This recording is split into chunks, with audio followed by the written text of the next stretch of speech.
अब अमिताभ बच्चन को यूं ही नहीं सदी का महानायक कहा जाता है, क्योंकि उन्होंने अपने शानदार फिल्मी सफर के दौरान जो स्टारडम हासिल करके दिखाया है वो वाकई लाजवाब है। मौजूदा दौर में भी अमिताभ बच्चन के स्टारडम में कोई भी कमी नहीं देखने को मिली है और आज भी वो इंडस्ट्री से जुड़े हुए हैं। इंडस्ट्री से जुड़े होते हुए भी अमिताभ बच्चन कई सारी बड़ी फिल्मों का हिस्सा बन रहे हैं और उन फिल्मों की खुमारी भी चारों तरफ देखने व सुनने को मिल रही है। अमिताभ बच्चन बॉलीवुड फिल्म इंडस्ट्री के उन चुनिंदा अभिनेताओं में से एक हैं जिन्होंने पीढ़ी दर पीढ़ी लोगों का मनोरंजन किया है और इस दौरान उन्होंने खूब लोकप्रियता भी बटोरी है।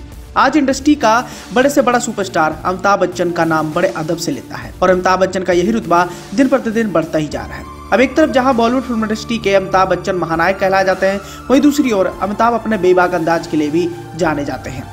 हालांकि एक बार ऐसा भी समय आया जब अमिताभ बच्चन का यही बेबाक अंदाज उन पर ही भारी पड़ गया था और उनके खिलाफ नारेबाजी लगने लग गई थी। ये दौर था 80 के दशक के आसपास का, जब अमिताभ बच्चन के खिलाफ नारेबाजी होने लग गई थी और उनका जमकर विरोध भी किया जा रहा था। आखिर क्या हुआ था उस समय जिसके बाद अमिताभ बच्चन के खिलाफ नारेबाजी होने लग गई थी? तो चलिए इसके पीछे का किस्सा हम आपको बताते हैं। जनसत्ता.com की एक खबर के मुताबिक एक विवाद की शुरुआत होती है, जो विवाद 80 के दशक के आसपास का था। दरअसल 80 के दशक में सरकार ने फिल्मों पर लगने वाला टैक्स में बढ़ोतरी करने का फैसला किया था और इसका यह नतीजा हुआ कि फिल्मों की टिकट काफी ज्यादा बढ़ गई। इससे फिल्मों की कमाई कम होने लगी थी और पूरी फिल्म इंडस्ट्री ने इस बात का विरोध करना शुरू कर दिया था। फिल्म इंडस्ट्री के लिए काम करने वाले सभी एसोसिएशन सड़कों पर आ गई थी। अक्टूबर 1986 में शुरू हुई स्ट्राइक फिल्म इंडस्ट्री की सबसे बड़ी स्ट्राइक में से एक थी। राजेश खन्ना के ऑफिस को सेंट्रल ऑफिस में तब्दील कर दिया गया था और यही सही स्ट्राइक को लेकर सभी अहम चीजों पर फैसला किया जाने लगा। अब जब इस स्ट्राइक की शुरुआत हुई थी तब अमिताभ बच्चन पॉलिटिक्स में थे और कांग्रेस की टिकट पर वो राजनीति में उतरे थे।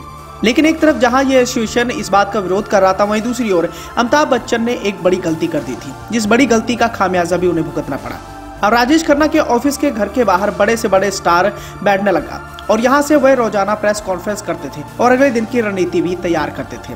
लंबे समय तक चली इस स्ट्राइक के बाद सरकार ने एसोसिएशन से बात करने का फैसला किया था और उस दौरान अमिताभ बच्चन और सुनील दत्त साहब सांसद हुआ करते थे। दोनों ने सरकार से बातचीत करने का फैसला किया और यहाँ से आने के बाद उन्होंने बताया कि सरकार ने करीब 5% तक टैक्स कम करने का फैसला किया है। यह टैक्स तत्काल खत्म नहीं होगा, इसे अगले बजट में कम कर दिया जाएगा।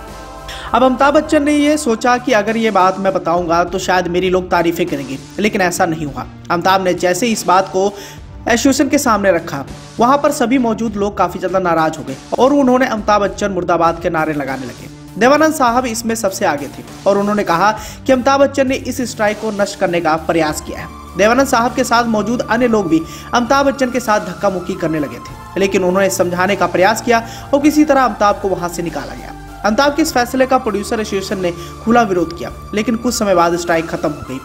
तो दोस्तों, ये था वो दिलचस्प किस्सा जो साल 1986 के आसपास है, जब पूरा फिल्म इंडस्ट्री एसोसिएशन सरकार द्वारा लगाए गए टैक्स का विरोध कर रहा था। तब अमिताभ बच्चन सांसद हुआ करते थे और उन्होंने सरकार से बातचीत करने का जिम्मा उठाया था, लेकिन इस जिम्मे को वो भरपूर तरीके से नहीं निभा सके, जिसका नतीजा ये हुआ कि देवानंद साहब जैसे बड़े कलाकारों ने उनका खुलकर विरोध किया था। इतने नहीं, भीड़ के चलते उनकी मुश्किल भी बढ़ गई थी और अमिताभ के साथ कई सारे लोगों ने धक्का मुक्की भी कर दी थी। इसी के साथ ही अमिताभ बच्चन के अगर वर्क फ्रंट की तरफ नजर डालें तो आखिरी बार उन्हें फिल्म चेहरे में देखा गया था। इस फिल्म को भी लोगों ने काफी ज्यादा पसंद किया। इसके बाद 2022 में उनकी कई सारी ऐसी फिल्में हैं जिन फिल्मों का काफी बेसब्री से इंतजार किया जा रहा है। उन फिल्मों की तरफ नजर डालें तो ब्रह्मास्त्र, रनवे 34, गुड बाय, ऊंचाई, अनटाइटल, नाग अश्विन, झूठ बटरफ्लाई जैसी वो फिल्में हैं जिन फिल्मों को लेकर अमिताभ बच्चन इन दोनों काफी ज्यादा चर्चाओं में है।